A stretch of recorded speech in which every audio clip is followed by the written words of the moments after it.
This time on Watchers of Tomorrow, ethics? What's that?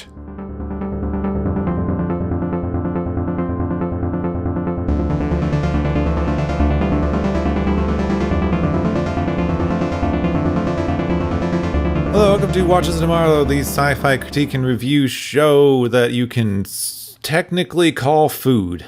My name is Gep Winton, and I'm joined as always by my friend and co-host Dr. Isix. Hi. And this week we get to do more unethical lab experiments. Hooray! We can inject cancer cells into unsuspecting victims. Patients. Yeah. Yeah. Also, bad research methodology. We always talk about how unethical the aliens' experiments are, but we never talk about how they have bad research methodology and so probably aren't learning anything anyway. Yep. Which I guess, given what we find out about them, might make sense from a cultural standpoint, because if they don't really understand how everyone else works, they might not have any really context for what makes a bad experiment. Well, we'll get to this. These aliens don't make any sense, even a little bit, based on the stuff they do. Well, what I'm implying is that they suffer from a severe case of groupthink. Yeah.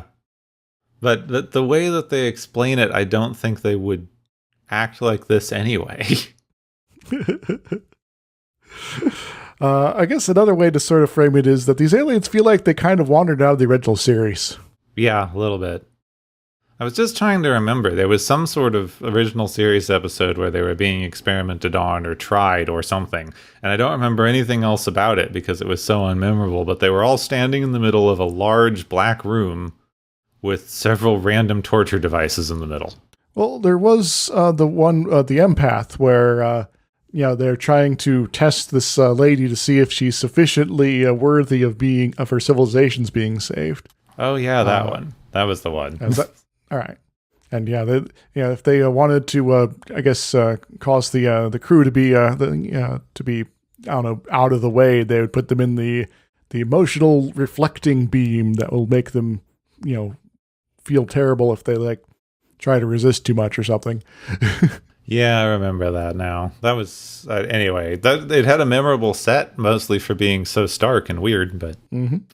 It was just talking about how unmemorable a lot of the original series got.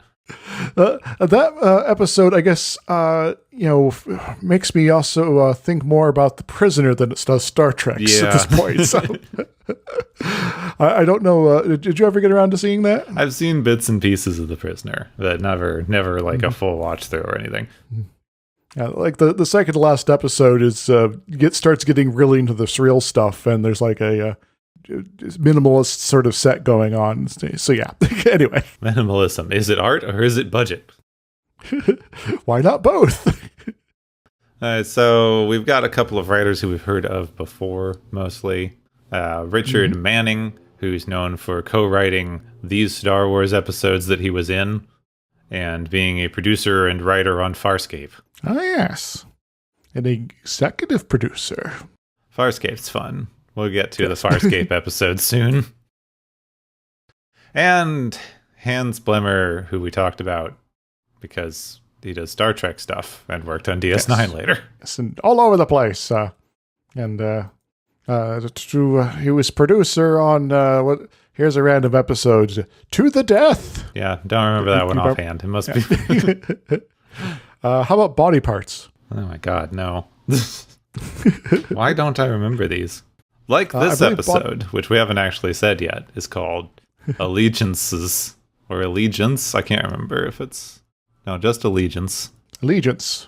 Which has almost nothing to do with what's going on, and so is very unmemorable. Yep.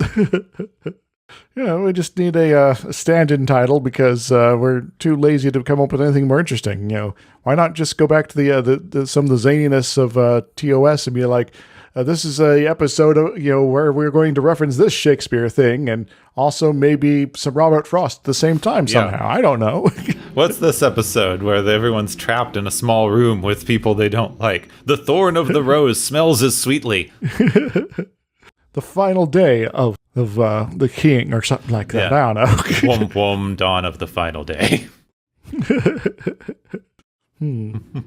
Well, if we get any non-lower decks Temerians in future Star Trek, we should have the episode title should be just a whole bunch of memes or something like that. Yeah, I don't think we are going to get other stuff. But I'm surprised Lower Decks hasn't done an episode name that's all meme. But very Star Trek-y ones specifically. I mean, that's basically just the show. Yeah. Yeah, we do have some guest stars. I'm only going to do the main 3 because there's a couple of people who they don't even remember they were in this episode. Yep. Like Alien 1 and Alien 2? Yes, they're both just alien. And that's it. Jerry and Jeff Richter. Not even sure if I'm pronouncing their last name right. Who have been in films. Rector? They're identical twins who have been in films. Mm-hmm. They didn't need to get identical twins because they're both in so much makeup. You just need basically someone to be the same height. Yeah. So I guess you sprang for the identical twins. So good for you. Yep. Anyway, we also have Stephen Markle, who's playing Kova Thole. He co-starred in Ticket to Heaven and Perfect Timing, which are movies that I've vaguely heard of. So, in The Invisible Man, the TV series from the 2000s. It was also in, what is this, the TV series called First Monday, A Man Called Sloan, and The Edge of Night. There's lots of other shows I'm not super familiar with, but yeah. Yes, Lieutenant Ted Loomis from The Edge of Night. I vaguely remember that show existing. I just like the idea of a TV show of a man called Sloan that's not about anything. It's just a dude, and he's named Sloan. That's all. That's it. He's utterly unremarkable. And it goes about his day, and, we show him eating lunch, and then he finishes, and then he leaves. Yeah, just being Sloan. Yep. So, also in an episode of House. I've been watching that recently, and cringing at some of the bad medicine that pops up, so, Yeah, everybody wound up in House who was at a certain time. Who else we got? We got Rainer Scone. That's how I would read that name. Scone? Maybe Scone. Playing... Scone? Yeah, there is an accent in there. This is a German last name that I'm going to stop trying now, basically. And he's been in various things. Some of them very German, I suppose. Yeah. They were also in Babylon 5 and in Sliders and in Mortal Kombat 1997. Inspector Roll, Der Wanna See Mordor, Grobenstraben and other related shows. I also think it's interesting the German dubs of a lot of famous American cartoons, like played the Green Goblin and Optimus Prime in the German dubs. Oh yeah, he was Ducat in Babylon 5. Yeah, who I thought was in DS9.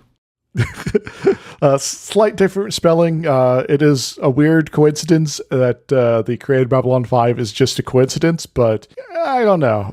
Yeah, is it? Is it now? Your show about a space station and your same named characters? Well, Ducat in Babylon 5 at the beginning of the series is actually dead. In fact, his death is what kicks off the Earth-Minbari War, because some Earth ships showed up, saw that the aliens coming at them had their gun ports open, and they're like, "Oh gosh, they're going to try to attack. Let's fire first." And so they fired, and damaged the ship, killed this guy named Ducat, who just happened to be the leader of the Minbari, and so the Minbari got a little pissed. Okay, so he died and started a war. That is his contribution to Babylon 5. Though in the beginning movie, he has a little bit more to him, and it's actually pretty good stuff. So anyway. All right. We also have Jocelyn O'Brien as Bettina Harrow. I don't know if we ever hear that name that I can remember. Yeah. Appeared in many made-for-TV movies. Mm-hmm. I think they, when first introduction, I'm Ensign or something like that. Yeah, so I don't think we hear their first name. They were in Quantum Leap. Yeah, they've been in a lot of TV movies. When Time Expires, and Rock Hudson. Also, A Place to Be Loved. Quantum Leap, and something called The Nut House.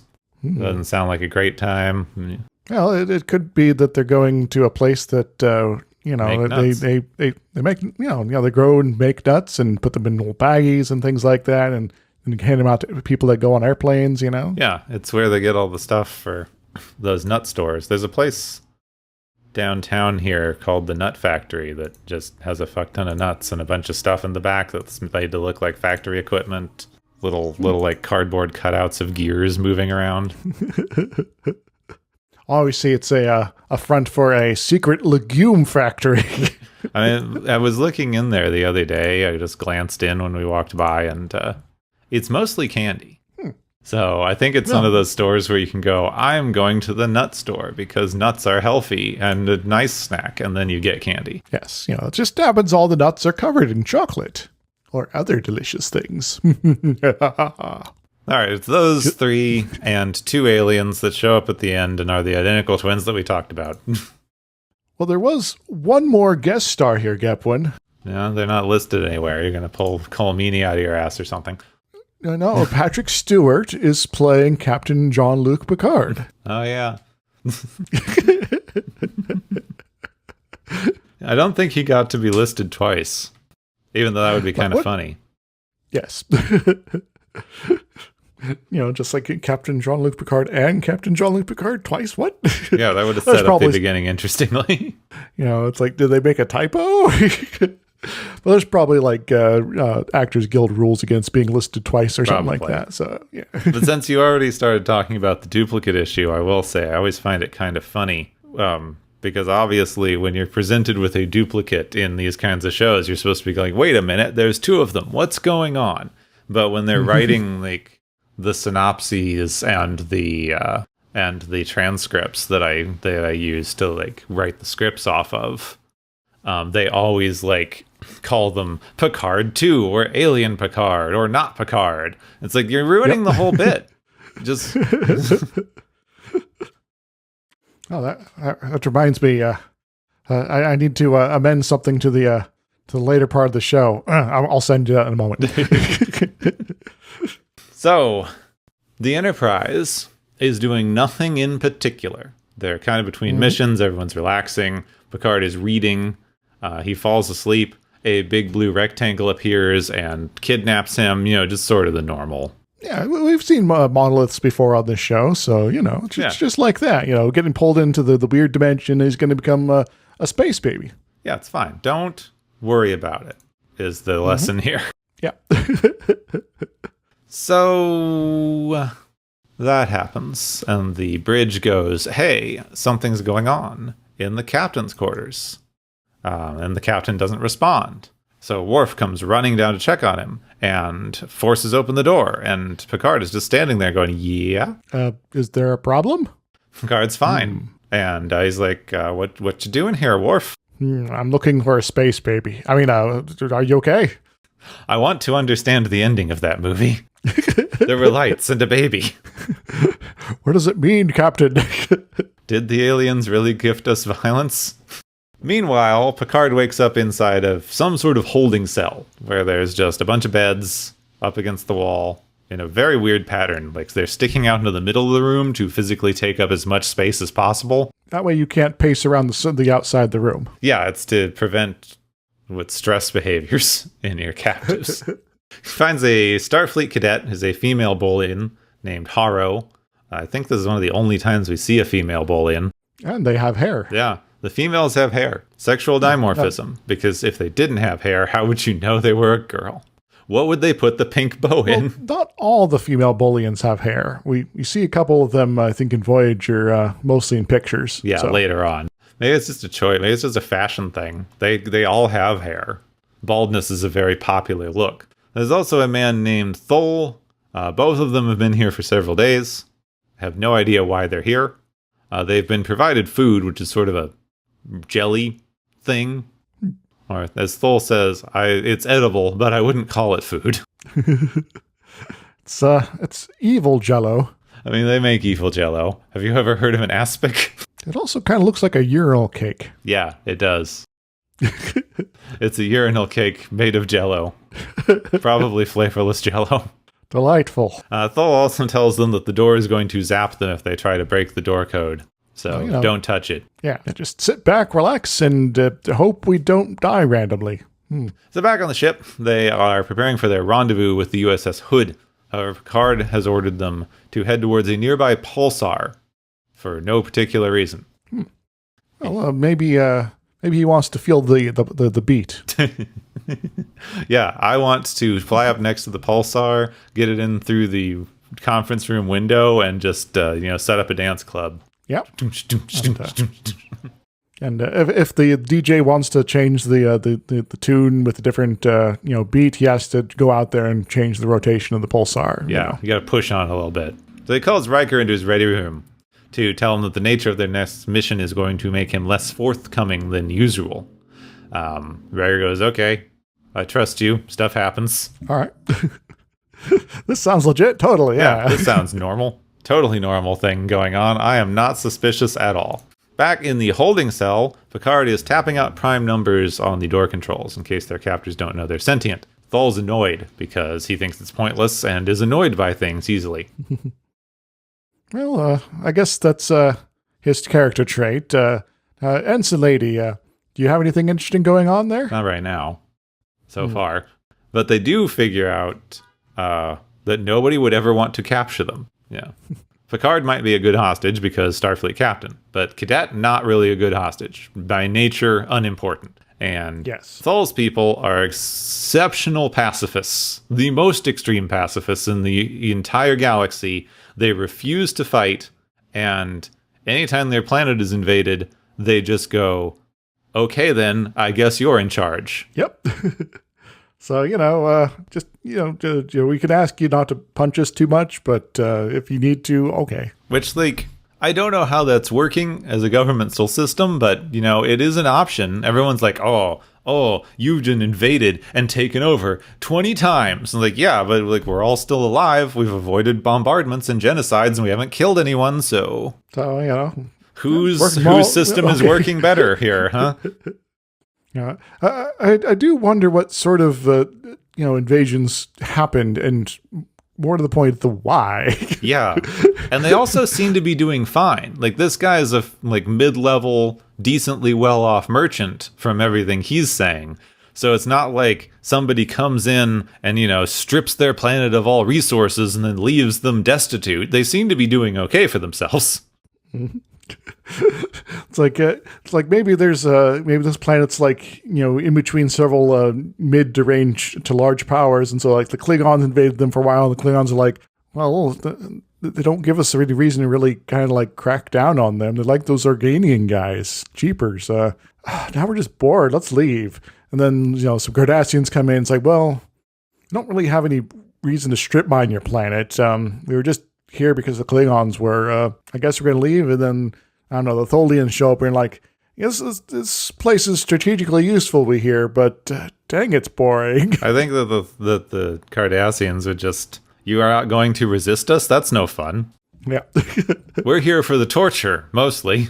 Well, if you need to torture someone, should we set up a lottery? What do you need? There's no fun in this. Oh. So then, another prisoner appears. Huge hairy dude with fangs named Isak. Is it me? Oh. You have fangs? I got a prominent canine on the left side there. Anyway. That's fang. Singular. This is fangs. 8. Yes. He is Isak, and he has a big knife. Well, I guess we can stab people now. Hooray. Picard, luckily, goes, "Hey, you're from Chalna." And Isak goes, "Oh my god, you said the name of a thing I know." He's just excited to be here. Yeah. I want from Chalna. Huh. And you know where that is. You've been there. It's Holy so crap. weird. He's like, "I'm going to kill you all." It's like, "How's the weather on Chalna?" "You know Chalna?" Oh my this is God. so nice. No one ever knows. They just see me go, oh, a Bigfoot. And I go, no, I'm not a Bigfoot. I stab you now. Well, I guess we have something in common. We can talk about the weather on Chalda. That's good enough for us. So the bridge crew is all playing poker, like you do. And Picard shows up, which he doesn't usually. Yeah. He also just wants to watch, which is a little weird. And then he asks if he can borrow Troy for a little while. And he takes her to the hall and asks that she will please tell him if the crew starts to lose trust in him, which, yeah, it's kind of my job. Yeah, if there's something weird going on, like, say, there's like a mind parasite infecting the crew, and they're like going, oh gosh, I can't be, faithful to Captain anymore. Yeah, of course I'm going to tell you. But what if it was reversed? He also tells Geordi to go efficiency something. Yeah, Geordi, go do an efficiency. It's like, yes, sir. I shall efficiency. Stop playing games. Isak takes some time to introduce himself to everyone. I am Isak. It means fighter. Cool. Thal points out that most Sholin names do. Like a fighter of the wind, fighter of the land, fighter of the humans. Human shows up, you fight them. That kind of guy. They just have 10,000 words for fighting, like that stupid thing they say chaos. about snow. That's completely wrong, but so his people are warriors. They are anarchic warriors. They have no form of government. They're anarchists. This show still doesn't know what anarchist means. That's the sort of anarchy where it's more of a state of nature as opposed to people just chilling. Yeah, it's not. We have no centralized government. We have a decentralized power structure in which everyone sort of makes the decisions and runs the place. We have this kind of TV anarchist, which is the minute you see anyone else, you stab them to death. Yeah. Isak also doesn't think anyone would want to kidnap him. They go, do you have any enemies? Like, no, I killed all of those. In fact, I was getting kind of bored. Hey, would it make sense for me to invade your planet over there? Also, the food here is poisonous to Isak, and he's going to need to eat in 3 days. And he starts eyeing Thal hungrily. Well, well, I guess Thal's maybe the best person to get, done away with here, because he's not really helping or hurting anything, really. Yeah, he's annoying. He also doesn't seem to work out as much as the Starfleet people probably do. Probably not tough. Yeah, the Starfleet apparently has the most advanced whatever physical fitness program in the universe, or something like that, according to everyone who ends up talking about it. So Picard could probably bench press a truck at this point, right? That's why they can double punch a giant alien. So Picard has shown up for his annual physical early because he didn't want Dr. Crusher to have to track him down. Just like, that's weird. Also, he hates physicals. He doesn't go to the doctor. So there must be an ulterior motive here. There is. He asks her to dinner. Oh gosh, flustered time. Yeah. And back in the cell. This episode jumps around a lot, and I couldn't find a way to not and still have it make any sense. We could always pretend it was two different episodes. Yeah. There's one episode and this other episode that sort of meet in the middle. Yep. So Picard's trying to open the door with everybody except for Thal, because he goes, that was a bad idea. They break open a panel, find a door mechanism, hotwire it. It opens a tiny bit, then locks and blasts them with a pain ray. I knew I should have tried Funky Town in the sequencing earlier. And Thal goes, see, I told you. Yeah, this does not make anyone happy, though. No. Picard has an interesting dinner date with Crusher. They talk about their relationship a little bit. He sort of implies he would like it to be more than it is. She says she likes it the way that it is. They talk about business a tiny bit, also in the middle there. They do some dancing and then kissing. And then he goes like, well, bye now. Oh, okay. You're just kicking me out then. Yeah, essentially. They have a kiss and he goes, okay, bye. Well, I think... this doppelganger Picard here, maybe under the impression of, wait a moment, she said she wanted to friend zone me a minute ago. Huh, so I'm not getting in Nookie. I have to get rid of you now. This is what friend means. Well, I do endorse kissing the homies goodnight, but But you also don't know. Which one is doppelganger Picard? For all we know, doppelganger Picard's in the cell. Yeah, they just copied him and then made him confusingly horny. Yep. That was an episode of Voyager. What if we make you very horny? Because everyone's getting tired of this will they won't they thing. Similar things happens in Enterprise too, by the way. Yeah, but that one was Orion's, wasn't it? Well, more than just that. I haven't seen Orion's. No, I've seen a lot of Orions there in Lower Decks. I haven't seen Enterprise in a long time. Remember the decon gel room stuff? I mean, yeah, that was basically the entire show. Especially the first couple seasons. But one of the situations there, apparently T'Pol starts developing Ponfar. Oh, yeah. Yeah. Anyway. Yeah, the entire first 2 seasons of that show were we hired a model and my God, we're going to put her in skimpy outfits. Yep. But, I digress. I know a lot of people think it holds up better than I remember it, but I haven't rewatched it in so long. I'm not going to comment on that part. Yeah, I guess it is something for us to evaluate when we get to it. Yeah, in 10 years. Anyway, back in the cell. The small shock they got from the door is enough to get everyone infighting, except for Picard because, he's above everything. He's trained for this, etc. Mm-hmm. Everyone accuses everyone else of being the one who knows that the door was going to shock them. Thal kept saying it was going to shock them and didn't help. And we just don't like Isak because he wants to eat you. Mm-hmm. And Picard just keeps giving orders, like, who put you in charge, Mr. Captain? Well, no one did.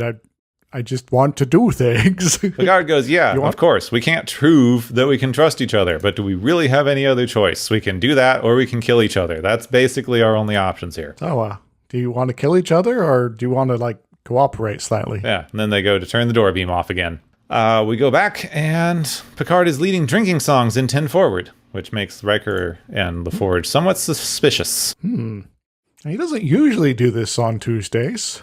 So Riker gathers the bridge crew into his room where they discuss how strange the captain's being right now.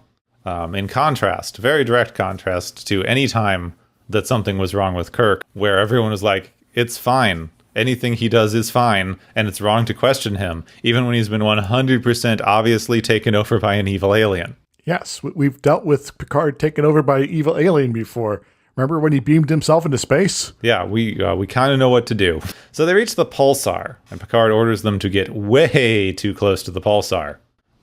Riker kind of calls Picard into his office to tell him that if he doesn't tell him a good reason for destroying the ship right the fuck now, he's going to remove him from command. Yeah, I can take singing Heart of Oak, but this is too far, Captain. So Picard basically goes, well, fuck around and find out. No, you're the one under the alien influence. Huh? What do you think of that? Yeah, maybe you should go get yourself by Beverly like I did, and then ask her out and to have an awkward date. Yeah, I know they've never done anything together. Yeah. So they return to the bridge where the shields are failing. Picard orders them to fly into the pulsar, which will definitely destroy the ship. Riker takes command, and Picard tells them to arrest him, etc., and everyone just stands there, not listening to him until they fly away. All right, well, you should follow my orders. I'm Captain, dang it, come on. So in the cells, they get the door open, which would allow them to escape into a wall. Wait a moment. Maybe this whole room spins around like it's actually a silly silo situation, and then you could you have to rotate the room. But where's the mechanism to do that? Maybe it's the food dispenser. Wait, this isn't missed. Yeah, no, Forest Temple. Ocker, enough time. They get a little bit pissed off at Picard because now nothing has worked, and they just wasted all their time. Picard goes, "Yeah, you're right. It is time to stop this game, Harrow." Picard explains that this is probably an experiment. They got people or jobs that respond differently to authority, like captain, collaborator, follower, anarchist, etc. And they were given problems that they had to work out and stress them out and do things like the door that doesn't open and food that one of them can't eat and a pain beam. But Picard noticed earlier that Harrow knows way too much about top secret Starfleet missions. Yeah, so, that's a little odd. Which I couldn't find a way to fit in earlier because it just says the name of a thing that's meaningless to everyone until this reveal now, so. Yeah, you basically have to be paying close attention at the very beginning of the episode because it's mentioned in the captain's log. It's like, yeah, we've completed this thingamajig to eliminate this plague here. And then it's, mentioned later in the episode at the moment you mentioned there. And now he's pointing out, it's like, yeah, that was a top secret operation, actually, that whole eliminating a plague, I guess. So she goes, yep, you're right, and then turns into 2 aliens. Well, that's new. They explain that, yeah, we were studying you. We put replicas in your place so that no one will miss them. Picard goes, an imposter on my ship? Harumph. But they're like, that's fine. Riker took him out. Wait, did he shoot the alternative version of me? Does that mean Riker will shoot me if I show back up? No, not quite. But now they all know it's an experiment, so it's tainted and they can't continue, so they'll be returned. Well, all right. So Picard comes back to the bridge with the alien. Picard, who's already there, disappears, becomes another alien. They explain stuff again. They're all identical. They share thoughts. They have no individuality. They are basically a mono being. And they wanted to study command authority because it doesn't make any sense to them as a concept. Yeah. So, by one alien, you actually mean 2, but they're also 1. Yeah. And so are the other ones. Yes. And, keeping track of these guys is a little hard. So Picard tries to claim this is immoral. They go, morality, I don't know about that. We should study it sometime. And then they get trapped in a force field because Picard had given a nod that got to another nod, which got to a button, which turned on a force field. Yep. And it's all very subtle. And once again, you have to be paying close attention to really catch all of it. So. And then they go like, how? How did you do this? And he's like, haha, we can communicate too. Oh, okay. Also, they claim that confinement hurts them, which I guess is bad, but it hurts most people. And how would they know confinement hurts them if they've never been confined before? Well, maybe being behind a force field chops off them from the group consciousness or something. So Picard, or maybe there's a one brain cell situation going on here that they can't. We pass share it back one and brain forth. cell. Goddamn. Yeah. Picard does let them out, but then on the way out, he goes like, hey, by the way, we know who you are, and we can, in fact, trap you now. Remember that. So, go away and never bother us again, please. So they leave with Picard there to clean up the weird mess they left him. Are we still being irradiated by that pulsar? Probably. No? Okay, good. Riker says he knew it was an imposter because Picard probably can't sing that well. And then Crusher comes in and gives Picard some side-eye that will probably lead to an awkward conversation later. Yeah, that was a duplicate being alien situation. What happened? Yeah. Yeah. Like, hey, you could possibly just chalk that up to aliens and just forget everything happened. Okay, thanks. Yes, we haven't got so far into this era of Star Trek where the reset button gets pressed by habit, but it's just don't think about it for now. Yeah, it's fine. Just don't pay too much attention. It's fine. So allegiance. Yeah. Did you find yourself allied to the aliens or to Riker? I guess Riker, if those are the only choices. Or in the cell situation, which of the 4 did you find yourself most identifying with? I mean, I personally like Desock because he was like, I'm done with this shit. I have a knife. Yeah. I'll stab my way out of here. I would have, loved a thing where, Picard's like, I'm going to play with the door. And like Thrall's like, I'm going to go and play with the food dispenser. Maybe we can get it to produce something that's edible it's actually producing worse stuff now. Crap. I'll stop helping. I always thought this was kind of a fun episode. I remember liking it when I was younger, and it does have some cool little interactions. I like these character study episodes, but the whole thing doesn't make any sense. Yeah, it's fun for the character stuff and the top level, high-minded concept stuff there. Yeah, it's kind of out there. Kind of requires your aliens to be kind of clueless. Yeah.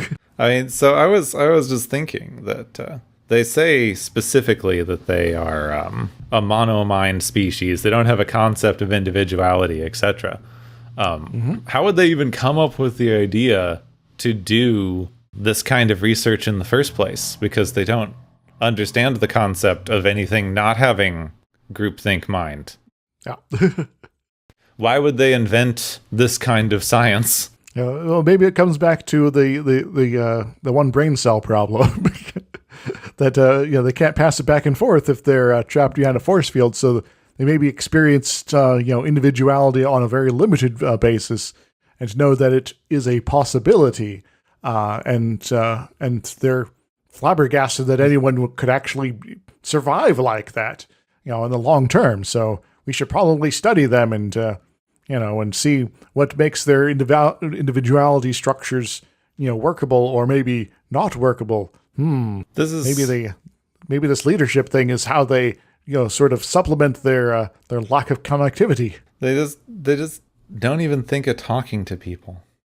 Nope. Which you're supposed to be like, oh, because they don't understand communication and talking. But if they didn't understand it to the level where they didn't think they could even talk to somebody, they wouldn't think to study them like this. Yeah. So there's some logical problems here. I guess one thing you could possibly have with it is that the aliens are like, all right, so we figured out they have, this language thing that they use. They make audio stuff to communicate with each other. We can sort of create these, weird, clone bodies easily. And so we'll just make some clone bodies like that ourselves. And that's how they come up with the aliens we see in the show. It's like, yeah, this is the average of all aliens in this galaxy. This is what they should look like, right? And so the entities that we see are, sort of temporary vessels for their group consciousness.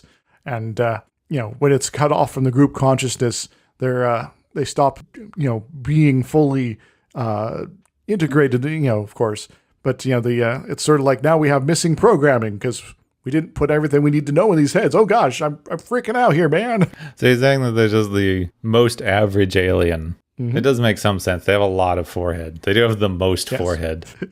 And, weird noses and cleft chins. And, lots of weird bone structures everywhere that don't really make a lot of sense. And, I think that there's a thing in here that bad psychological studies that we did on rats back in the day when they were trying to demonstrate some basic reward and punishment ideas really tainted people's perspective on what animal behavioral research is.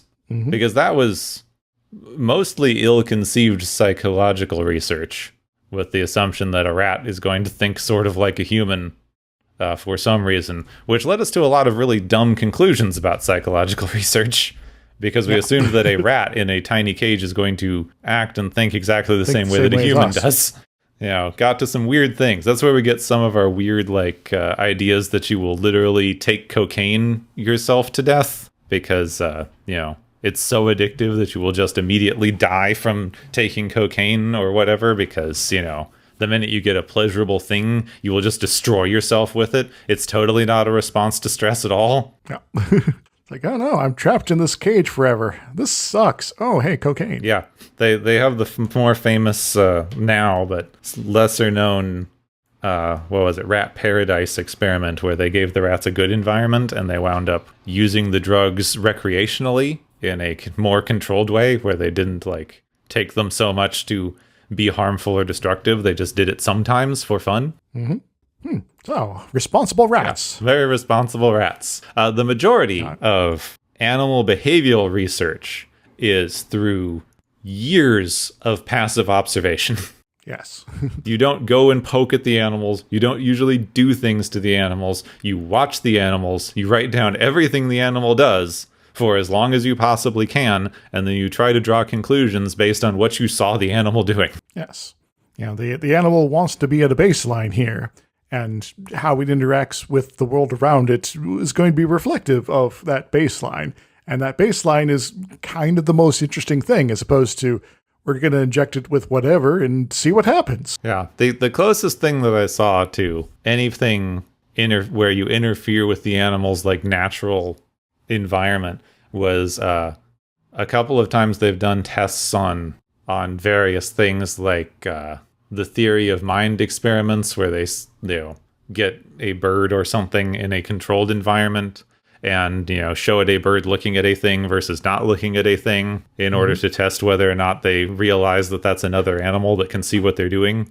So you got some controlled experiments like that, but those are to test very, very specific things.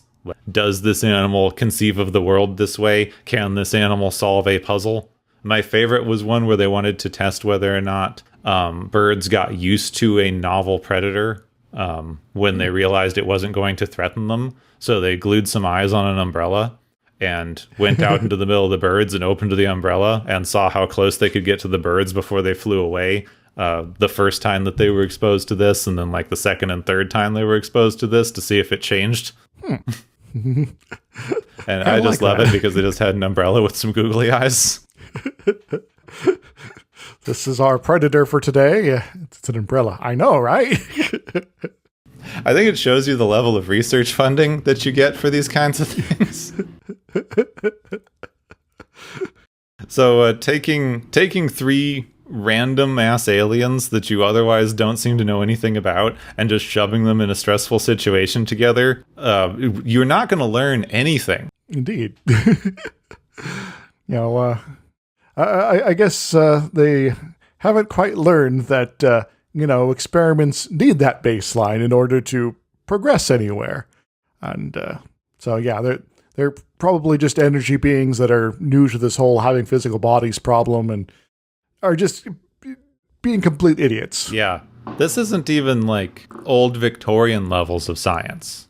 They were doing some dumb shit before, but I've never heard of an experiment where like, we're going to test animal behavior. Let's take a hyena and a crocodile and a house cat and throw them in a room together and see how they solve various puzzles. Yeah. Well, the alligator seems to just be hanging out there until something gets close to it because it's hungry. And there goes the house cat, and the hyena, seeing this, is like, I'm not going to go near that thing. And so they both ignore the problem. Okay. The hyena thought it was very funny.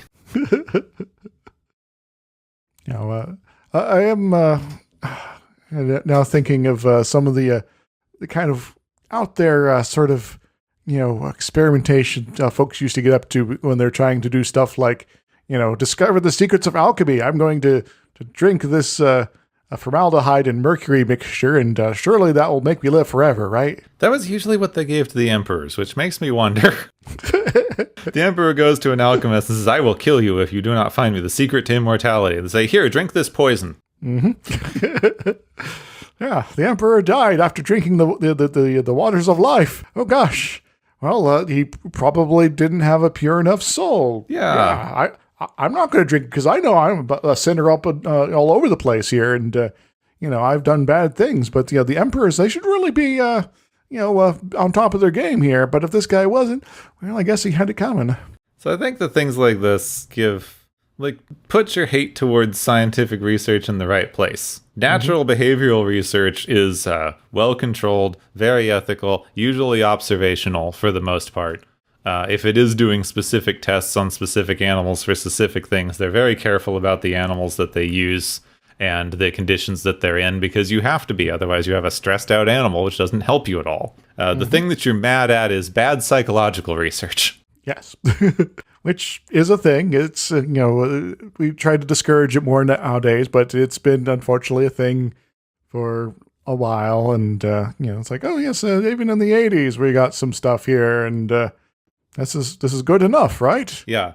Even that stuff was just like, can you get a rat to go through a maze to find a reward, and then you move the reward, and then the rat remembers where it went, which proved memory in rats, which fine. And then it proved that the rat can go back and be distraught that it didn't find the thing. That didn't teach us a lot. Yeah. A lot of these experiments are basically, we went too far on anthropomorphizing animals in the beginning, right? There was a whole period of science where we overly anthropomorphized animals and went, foxes are clever. We know this because they have this human-looking face that looks clever.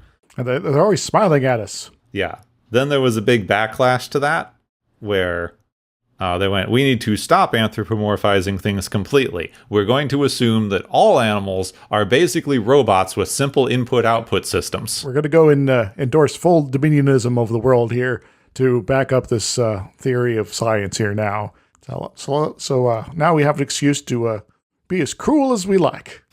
So ever since that, we've been basically just essentially rediscovering that other animals think. Yep. Surprise. Piece by piece, every single time. It's because rats can have memory. Rats like each other. Rats have feelings sometimes. Birds can tell when they're looking at something. Yep. Fish can feel pain. It's like, yes. Yeah. Yeah, I've seen enough compilations of birds identifying things on YouTube at this point. It's a little hard to deny that. Oh, no, they're just recognizing an object and saying the word you told them to say when they recognize the object. It's like, you mean talking? They remember it. Yeah, they're saying things. What do you see this thing I'm holding up? Yes, that's a pencil. How about this other thing? It's a cup. All right. Yeah. You are doing the same thing as a bird. Yeah, Congratulations. my real question is, how is that different than teaching a kid to talk? Yeah. So if you show them a picture of an apple and say apple, and then they say apple, you go, good, they learned what an apple is. You don't go, they're just repeating the word I said when I showed them an apple. Yeah, and I've also been kind of intrigued by some of those like soundboards set up for animals, and sometimes they're complete nonsense, but sometimes they're like, that actually kind of makes sense that they're trying to like say something maybe, but it doesn't like follow through perfectly. Like, they're mad. All right, so why are they mad? Oh, I forgot to feed them. Okay, so that might be why they're mad. I don't know if that's actually true or that's why they click the thing, but yeah. Saw a really interesting thing a little bit ago talking about how you can look at the patterns and how animals use the things to determine whether or not they seem to like be understanding it as a form of communication or not. Yeah. It was basically a lot of animals with soundboards will tend to repeat things somewhat nonsensically, where like the African gray parrots that they've taught through this very particular object recognition method tend not to just randomly repeat stuff. You can show them the cube and they'll say, what is this? And they'll go cube. Mm-hmm. And things like the dogs, and the main thing this was about was the signing gorillas. If you actually look at the stuff they're doing and not what the person interpreting it says they're doing, they are saying things like hungry, hungry, hungry, food, water bottle.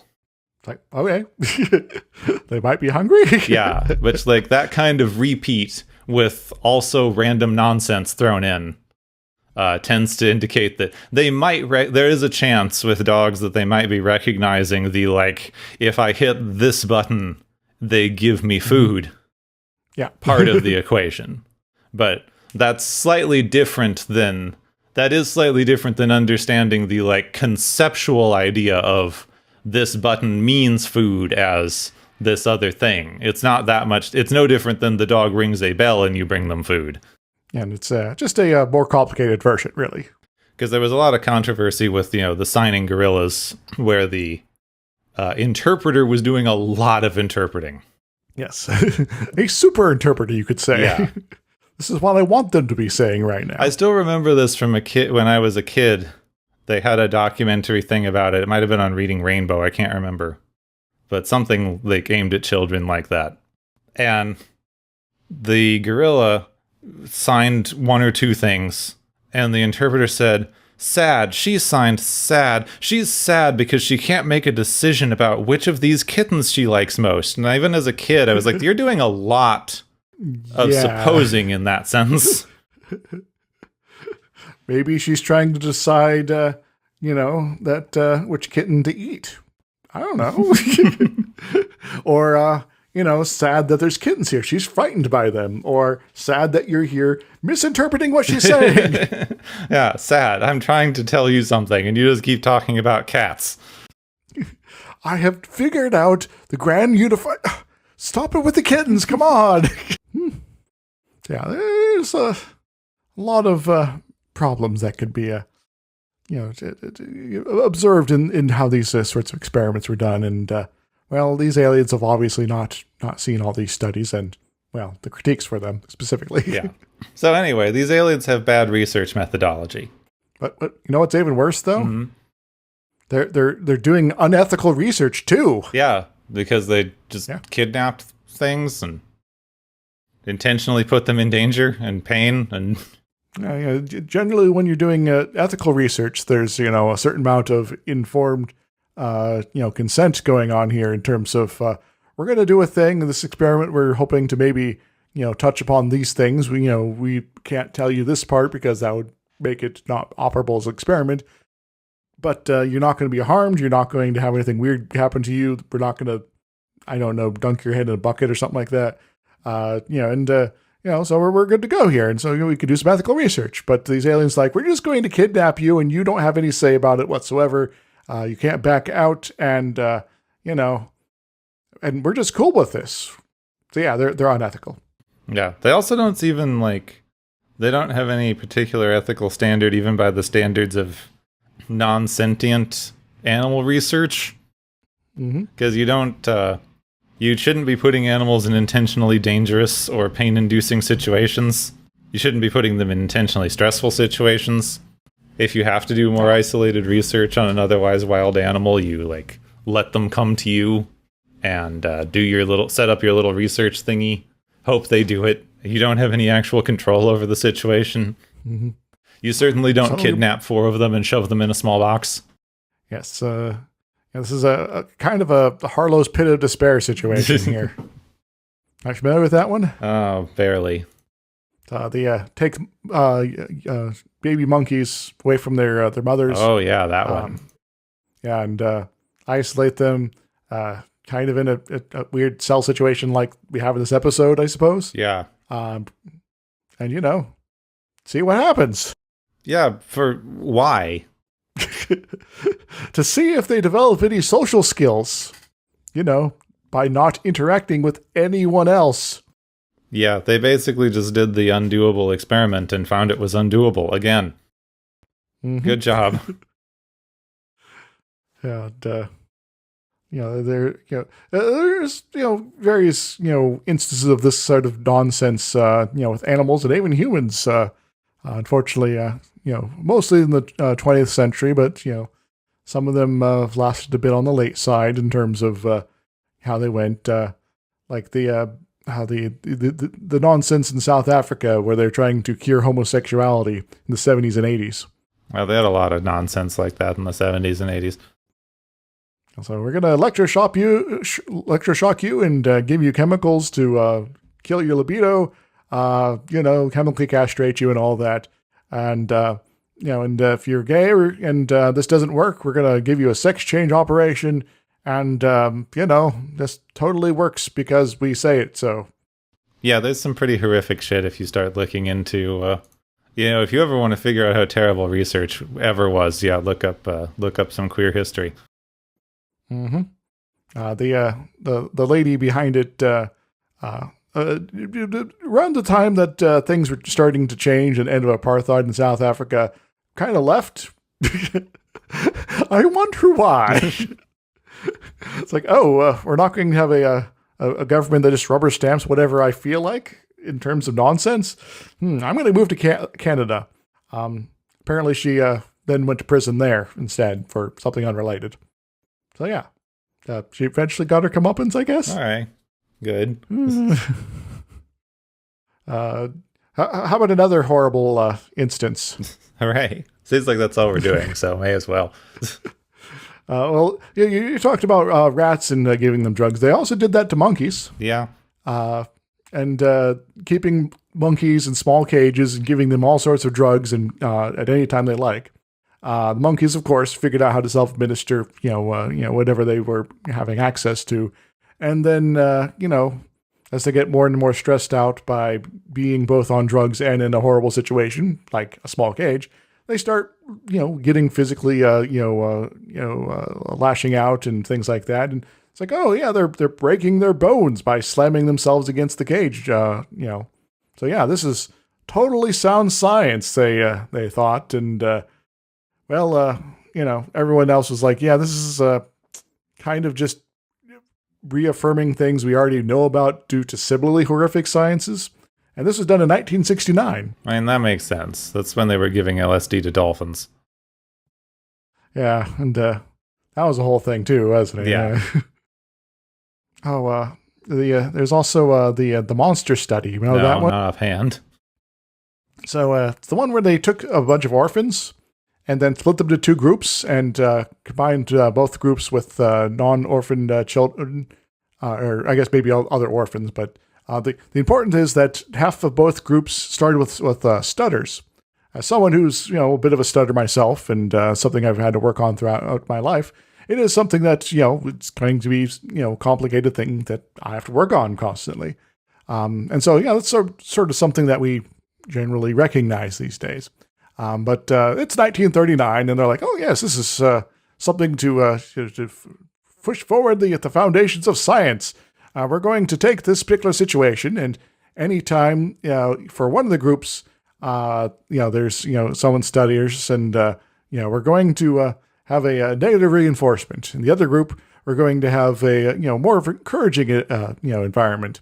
And by the time they were done, basically being mean to half these kids here, the group that was being given negative reinforcement not only was doing worse in terms of their stuttering, but some of the non-stuttering kids had started to stutter. Well, at least they figured something out. Yeah. And then I'm sure they went and put everyone in a nice, conducive environment where they were able to get better. No. So there was lots of psychological issues. Eventually they did secure a monetary reward for some of the surviving subjects. Now, this study was done in 1939 and at the University of Iowa.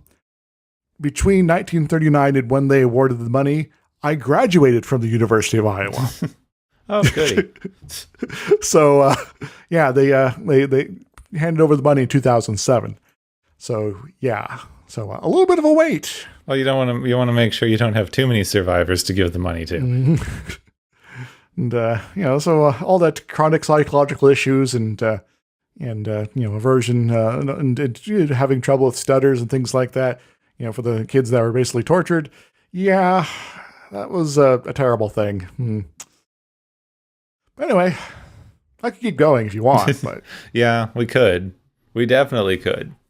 There's a never-ending cavalcade of bad psychological research because some people just like to be mean to others and call it science. This one features suicide and So botched surgeries and this other one as has rats again, I think. And there's also the one about the different facial expressions. And then, it's not the rats that are being tested this time, it's the humans, and they're being asked to do horrible things to the rats. Yeah. Yeah, maybe maybe we should stop depressing people for a minute. And this one with the loud sound to scare the kid, and let's maybe stop this. Yeah, maybe we've depressed everyone. It's time for the galaxy's favorite game show! Hooray, let's get out of here!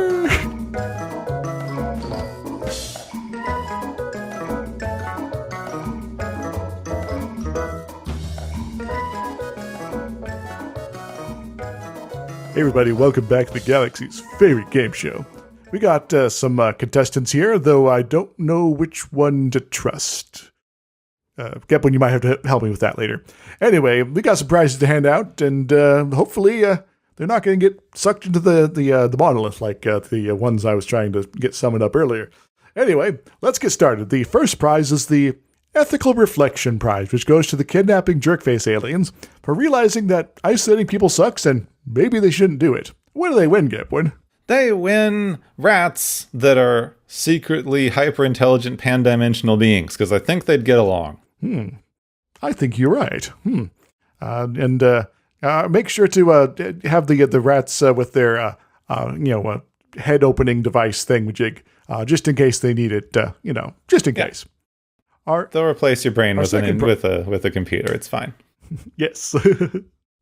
Our second prize is the Fooled You Prize, which goes to Picard and the Ensign for using illusions, I guess, of some sort, but being kind of bad actors. So, you can always use the hat of disguise, but if you can't pretend to be Lord Fancy Pants there, someone's going to figure you out. What do they win, Gepwin? They win one of those fake mustache disguise kits. 'Cause just once, I want to see one of these doppelgangers show up with a bad mustache, not looking quite right. And everybody's like, yes, of course, sir. Everything's fine. And then, like, you know, behind the scenes, like, okay, it's obviously an alien. And they're like, well, should we let them carry out some of their evil plan to see what they're up to? Or do we just call them out now and just be done with it? I'm kind of curious where this might be going, actually. Our third prize is the I'm a Humanitarian prize, which goes to Esau because he's hungry, darn it. What does he win, Gepwin? Isak wins just getting to hang out with just a lot of aliens who have heard of Chalna. It is his favorite thing in the world. And I just love him.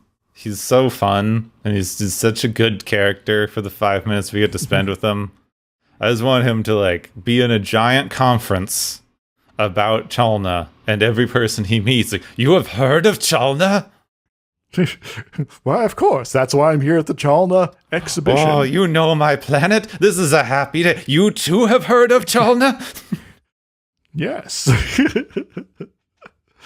He'll be just so happy for days on end until, the last closing ceremonies events and, everyone has to check out of the art show. Yeah. Our final prize is the Evil Twin prize, which goes to fake Picard, naturally. Or is it the real Picard? Dun, dun, dun. What is our fake win today, Fake Gepwin? Picard wins knowing other stellar phenomena. He's way too obsessed with this pulsar. He's like, not being evil well. He needs better phenomena. Pulsars are kind of boring. No one knows what they are. He needs to be able to have the evil laugh. He just needs, like, he needs to meet, like, evil Spock or something and get some lessons. He's very bad at this. Indeed. Pulsars, might be super fast spinning neutron stars, but, they're also a dime a dozen throughout the galaxy. But, why don't we go have you find a cosmic string or something like that? Those apparently exist in the Star Trek universe, so, Also, like, if you fly really, really close to any star, sounds like it wouldn't go well for you. I don't know why you need the pulsar specifically. Indeed. Maybe he wants someone to come up with the idea of metaphysics shields early. Yeah, really, this was all just a big push to get them to invent better shit. Yes. But they'll have to wait for a Ferengi to do it instead. Anyway, that's all I got here today, Gepwin. Feel free to take us away. Thank you all for being here and de-stressing for a minute with the galaxy's favorite game show. Woohoo!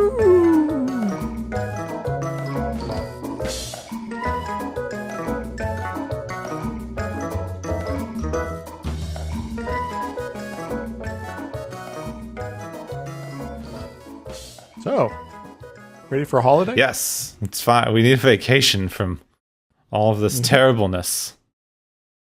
Yeah.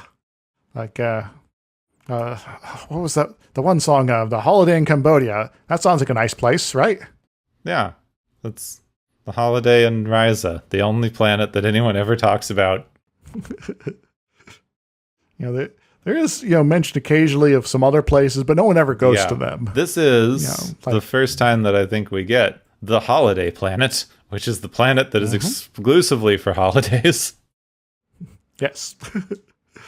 It's like a world where they decided we're going to be a giant hospitality suite for anyone who shows up. As long as you're nice and pleasant, we'll give you massages, we'll let you swim in our beaches.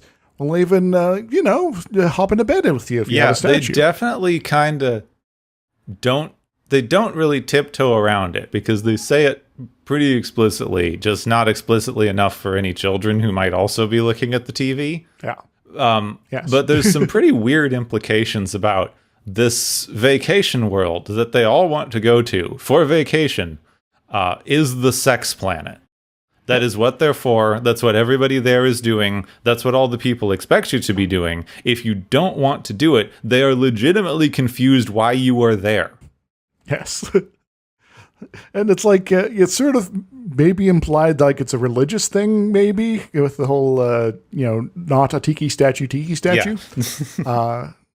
And it's, sort of like, all right, well, if this is a religion for you, is it more than just show this and you're good to go? Is there some sort of procedure you need to follow? Is there, I don't know, a sex cult Bible? Yeah, it's just, I guess it's fine because they keep telling us with words that everyone is not concerned with sex anymore, and we've lost all of our weird puritanical hang-ups about sex. No one remembers who Graham Kellogg is anymore. Yeah. Good.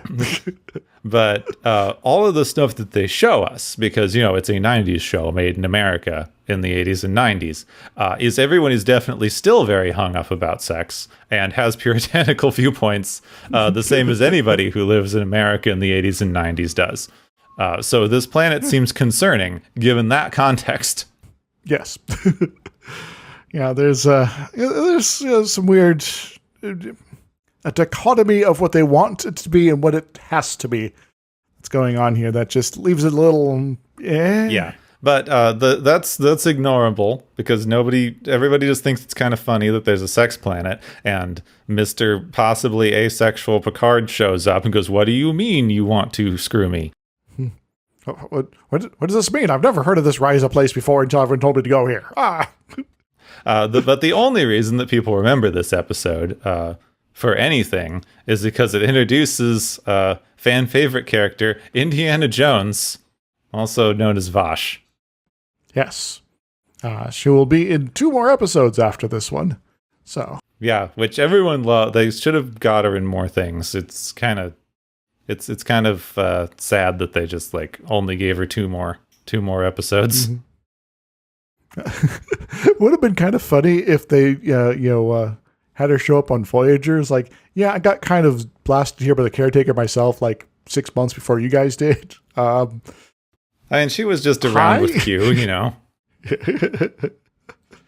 Q showed up a lot in Voyager. That would make sense. Yeah. She and Janeway could have some variations on girl power talks. Mm-hmm. So yeah, there's some possibilities there that they just didn't put 1 and 1 together for. So, alas. Or also, this is when Vash pops in and also starts aggressively flirting with Janeway.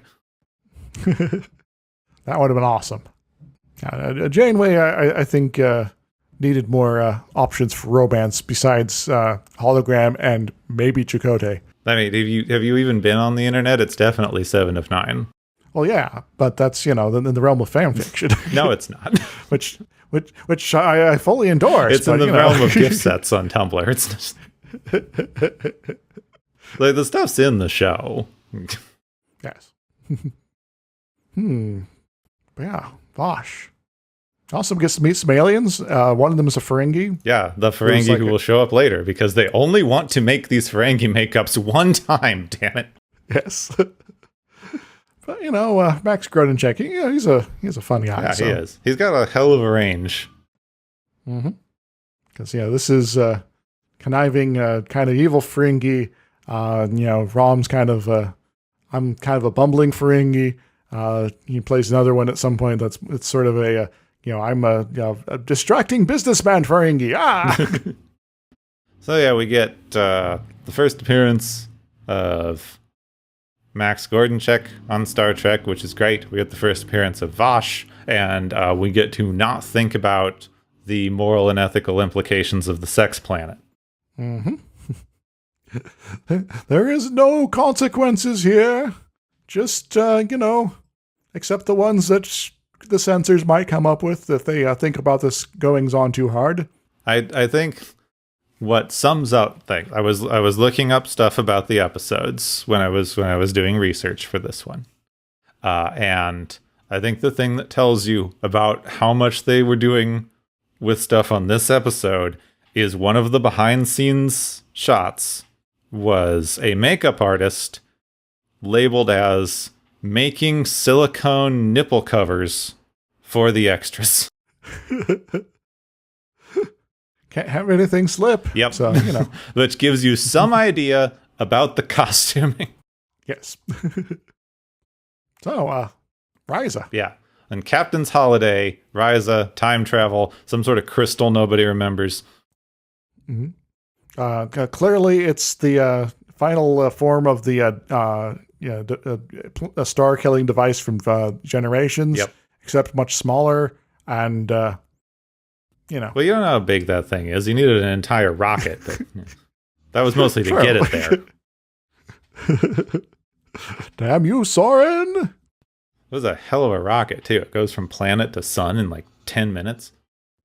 Probably has like faster than anything the Federation's ever come up with. Yeah. It accelerates to 99% of the speed of light, and there you go. Next time on Watchers of Tomorrow, the Temporal Cold War. It begins!